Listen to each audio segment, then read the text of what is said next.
بسم اللہ الرحمن الرحیم۔ السلام علیکم ناظرین، آپ دیکھ رہے ہیں انوکھا انداز۔ میں آپ کا ہوسٹ جمال صدیقی، امید کرتا ہوں آپ خوش و خرم ہوں گے۔ ناظرین کرام، بحریہ ٹاؤن کے حوالے سے بہت سے لوگوں کے کمنٹس آئے کہ آپ نے بحریہ ٹاؤن کے اوپر کوئی انالیسز نہیں دی، نہ بتایا کہ بحریہ ٹاؤن میں ہونے والا جو یہ واقعہ ہے یہ آخر کس کا ہے۔ جسکم کا نام آ رہا ہے، جسکم نے آ کے جو توڑ پھوڑ کی ہے، اور کہا یہ گیا ہے کہ ملک ریاض کو جو ہے سبق سکھایا گیا۔ آخر ملک ریاض کو کیسے سبق سکھا دیا گیا؟ ملک ریاض کے اوپر کیس ہوا، کیس ہونے کے بعد عدالت میں نے اس کا فیصلہ دیا۔ تقریباً 800 ارب روپے کا کیس ہوا، اس کی قسط ہے، کیس جمع کرا رہے ہیں، اور سب سے خوبصورت بات یہ ہے کہ وہ پیسہ سندھ حکومت یوز نہیں کر سکتی۔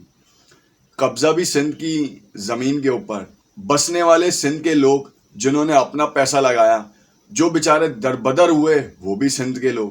آخر پیسہ سندھ یوز نہیں کرے گا تو پھر کون یوز کرے گا؟ خیر، عدالتی فیصلہ ہے، اس کے اوپر ہم کوئی بات نہیں کر سکتے۔ کنٹیمپٹ آف کورٹ کا فوراً نوٹس آ جائے گا، اور ہماری اتنی حیثیت نہیں ہے کہ ہم اتنے بڑے لوگوں سے جو ہے نا وہ لڑ سکیں۔ مگر یہاں پر کچھ فیکٹس اینڈ فگرز ہیں جو کہ آپ کے سمجھنے کے لیے ہیں۔ پہلے ہی 1 منٹ میں ہم نے آپ کو کچھ چیزیں تو آیا کر دی ہیں، مگر دوسرے اس پورے وی لاگ میں کچھ ایسی باتیں ہیں جو آپ کے سوچنے سمجھنے اور سوشل میڈیا پہ جو کردار ہیں ان کے لیے بڑی اہم ہے۔ اس سے پہلے ہم آپ کو التماس کریں گے کہ فیس بک اور یوٹیوب کو ہمارے لائک اینڈ سبسکرائب ضرور کر لیں، تاکہ آپ کو آنے والی تمام ویڈیوز کی نوٹیفیکیشنز بھی ملیں اگر آپ بیل کے آئیکن کو پریس کرتے ہیں۔ خیر، یہاں پر آپ کو ہم بتاتے چلیں کہ بحریہ ٹاؤن اس وقت کی بہترین لوکیشن، بہترین سوسائٹی بنتی جا رہی ہے۔ اس وقت کوئی خالی پلاٹ نہیں ہے۔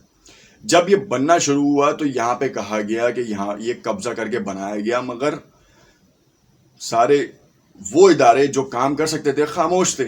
وہ لوگ جن کی دھرتی پہ قبضہ ہو رہا تھا وہ بھی خاموش تھے۔ کیا پیسہ مل رہا تھا؟ سوال تو یہاں پہ یہ اٹھتا ہے کہ کیا ان کو پیسہ مل رہا تھا جس کی وجہ سے وہ خاموش تھے؟ انہوں نے کچھ آگے نہیں کیا۔ جب وہ ویل فرنشڈ ہو گیا، وہاں پہ 120 گز کی زمین جو ہے وہ 35 سے 40 لاکھ روپے کی ہو گئی، جو کہ آپ کہہ لیں کہ اگر اس سے بحریہ ٹاؤن سے باہر نکل کے آپ لیں تو شاید وہ 3-4 لاکھ روپے میں مل رہا ہے آپ کو۔ اب بات یہ ہے کہ جب اتنا بہترین ایٹماسفیئر دیا ہے، ایک نیا شہر آباد کیا گیا، تقریباً 30 کلومیٹر کا رقبہ، کہتے ہیں کہ 30 کلومیٹر کے اوپر بحریہ ٹاؤن ہے۔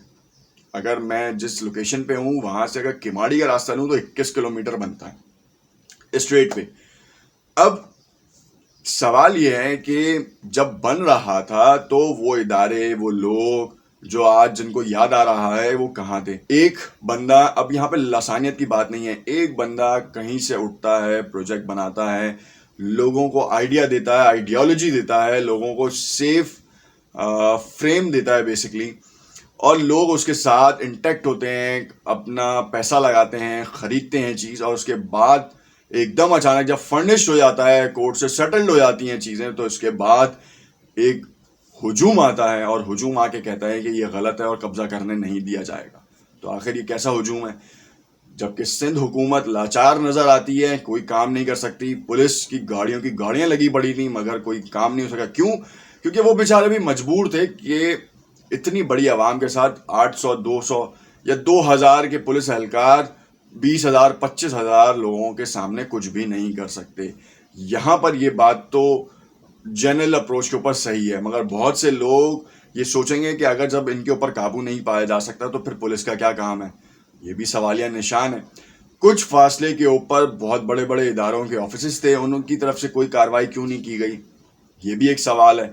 دوسرا سب سے بڑا جو ایک اہم مدعا ہے وہ یہ ہے کہ کیا ملک ریاض صاحب کا کوئی بیان آیا پریس کانفرنس سے؟ تو وہاں کے علاقائی مکینوں کی جو ہے وہ ہوئی ہے، اس کے ساتھ ساتھ جن کے بزنسز تھے ان کی طرف سے ہوئی ہے۔ جس طرح سے ایک مشہور و معروف برانڈ کا شو روم تباہ کیا گیا ہے، اس کی اپنی جو اسٹیبلٹی ہے وہ داؤ پہ لگی ہے، نام خراب ہوا ہے، ٹویٹر پہ، فیس بک کے اوپر ویڈیوز آئی ہیں، پھر کچھ ایسی ویڈیوز اور ایسی آڈیوز سرکولیٹ ہوئی جس نے ایک سول وار کی سی کیفیت جنم دے دی ہے، اور یہ عوام میں اگریشن آ چکا ہے۔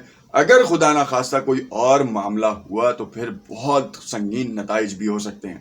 اس فرسٹریشن کو ہٹانے کے لیے، کیونکہ کرونا نے ویسے ہی اتنا فرسٹریٹ کر دیا ہے عوام کو، اس کے اوپر یہ کام ہوا۔ یہ ایک پوری ایک کھچڑی پک چکی ہے، لاوا ابلنے کو تیار ہے۔ اب دیکھنا یہ ہے کہ متعلقہ ادارے، سندھ حکومت اس چیز کو کس طریقے سے لیتی ہے، اور فیڈرل جو ہے وہ اس پورے معاملے کو کس طرح دیکھتا ہے۔ کیا وہ پیسہ ریلیز کرے گا تاکہ جو بیچارے مجبور لاچار جن لوگوں کی زمین پہ قبضہ ہوا، جس کے لیے کورٹ نے فیصلہ دیا، ان کو وہاں پہ یا ان کے متبادل کوئی چیز ملے گی؟ 800 ارب روپے کی وہ خطیر رقم جو ہے، اس سے ایک ڈیم بن سکتا ہے بڑا، جس کے لیے پچھلے سابق چیف جسٹس آف پاکستان نے چندہ مہم کا انعقاد کیا، اس کے بعد وہ ٹھپ ہوتی نظر آئی۔ پھر اس کے بعد وزیر اعظم پاکستان نے 2 ڈیمز کا افتتاح کیا، وہ بنتے نظر آ رہے ہیں۔ مگر سندھ کی ترقی کے لیے 800 ارب روپے واپس آنے چاہیے، کیونکہ عمران خان آ کے 1200 900 اتنی اربوں کا اگر وہ اعلان کرتے ہیں تو خدا را دے تو دیں، تاکہ سندھ کی عوام کو یہ ریلیف مل سکے۔ ٹھیک ہے، سندھ حکومت کو آپ کہتے ہیں چور ہیں، ٹھیک ہے چور ہے، آپ نے کون سے منصوبے شروع کر دیے؟ 1200 ارب روپے کے منصوبوں کے اعلان کو 1 سال ہو گیا، کام حاصل وصول کچھ نہیں ہوا۔ پی ٹی آئی کے اپنے لوگ یہاں سے جو ہے نا وہ نالا ہیں اس وقت۔ آپ کو ہم کام کی تفصیلات بتائیں تو آپ دیکھیں 3 ہٹی سے گرو مندر جانے والا روڈ بنا، آدھا روڈ بنا، اس آدھے روڈ کا جو حال ہے آپ دیکھیں، بیچ میں گٹر کے ڈھکنے نہیں ہیں۔ ایم پی اے نے اس روڈ کو بنوایا، کہا جاتا ہے بڑا بہترین روڈ، 1.5 مہینے سے 2 مہینے جو ہے نا اس روڈ پہ لوگ ذلیل و خوار ہوتے رہے، اتنی شدید مٹی گرد اڑتی رہی اور لوگوں کے لیے نقصان کا باعث بنتی رہی، پتھریلا روڈ تھا، لوگوں کی گاڑیاں خراب ہوتی رہیں۔ کیا یہ نظر نہیں آتا؟ اگر پرانی حکومتیں ہی ایسی تھیں تو پھر یہ نئی حکومت نے کیا کام کیا؟ سندھ گورنمنٹ نے تو نہیں بنائی تھی، اب تو سندھ گورنمنٹ پہ مراد علی شاہ پہ کیچڑ نہیں اچھال سکتے۔ سعید غنی نے کرونا کے حوالے سے بڑے متعدد اقدامات کیے، آپ نے ان کو بھی رگڑا دینا شروع کر دیا۔ سعید غنی کے خلاف کس طریقے کی مہم چلائی گئی، یہاں پہ ہم سندھ گورنمنٹ کا اسٹانس پیش نہیں کر رہے، نہ I am not the spokes person of the Sindh government, ہم تو کرٹیسائز کرتے ہیں، جس کی جہاں غلطی ہے وہ اس کو کرٹیسائز کیا جاتا ہے۔ اب پھر اس کے بعد ایک آپ نے ہوا بنانا شروع کیا کہ آپ مارکیٹس میں جو ہے نا وہ لسانیت آپ لے کر آنا شروع ہوئے۔ سندھ گورنمنٹ نے تو نہیں کیا تھا، یہ تو آپ کی اور ہم جیسی عوام نے یہ کام کیا، ان کو تو موقع مل گیا، انہوں نے کام کر دیا۔ خیر، مدعا کچھ ہٹتا نظر آ رہا ہے، ٹاپک سے ہٹتے نظر آ رہے ہیں۔ سوال یہ ہے کہ بحریہ ٹاؤن کے مکین جو کہ بیچارے در بدر کی ٹھوکر کھا رہے ہیں، اس پہ کس نے اسٹانس لیا، کس نے کوئی آواز کسی ہے؟ کیا کورٹ کا فیصلہ آیا ان کے لیے؟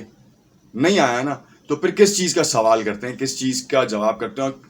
پھر یہ جو آپ نے جو کل پرسوں جو ہے وہ اتنا بڑا جو مدعا کھڑا ہوا تھا، آڈیو میسیجز چل رہے ہیں کہ ہم توڑ دیں گے، یہ کر دیں گے، چیر دیں گے، پھاڑ دیں گے، قبضہ کرنے نہیں دیں گے، تو پہلے کہاں تھے جب بن رہا تھا؟ تو سو رہے تھے، پاپڑ جو وہاں پہ ملتے ہیں وہ کھائے ہوئے تھے، کیا کیا تھا بھائی؟